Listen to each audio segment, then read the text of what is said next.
अगर जो हम राशन किराने की दुकान से खाते हैं, क्या वहाँ से कोई इनकम आती है?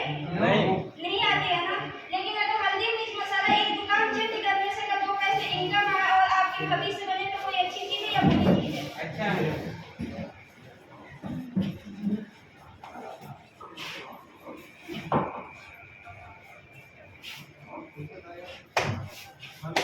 देखिए कहीं ना कहीं हम कस्टमर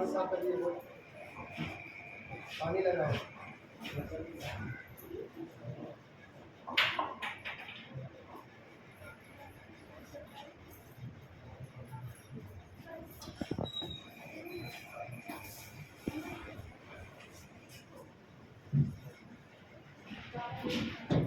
महंगाई बढ़ रही है, घट रही है? बढ़ रही है। खर्चा बढ़ रहा है, घट रहा है? बढ़ रही। बीमारी देश में बढ़ रही है, घट रही है? बढ़ रही। इन तीनों का अटैक किस पर है? हमारे पैसों पर है। महंगाई बढ़ती है तो भी पैसा माइनस होता है, खर्चा बढ़ता है तो भी पैसा माइनस होता है, बीमारी बढ़ती है तो भी पैसा माइनस होता है। अगर ये तीनों चीज ऐसे बढ़ते रहे तो हम जिंदगी में ऊपर जाएंगे कि जिंदगी में नीचे आएंगे? नीचे आएंगे। नीचे आएंगे ना।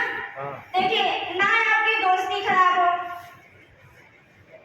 तो आपका पैसे में अगर बढ़ोतरी हो तो कैसा लगेगा? ना आपका समय लगे, अगर आपके पैसे में बढ़ोतरी हो तो कैसा लगेगा? और ना आपका पैसा लगे तो भी पैसे में बढ़ोतरी हो तो कैसा लगेगा? इन तीनों में बचाते हुए पैसा प्लस प्लस प्लस हो तो अच्छा लगता है या बुरा लगता है? अच्छा लगता है ना। तो देखिए कहीं ना कहीं हम कस्टमर बन के जाते हैं लाला की दुकान पे, यानी रिटेलर के दुकान पे। क्या रिटेलर अपने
नहीं पे बनाई में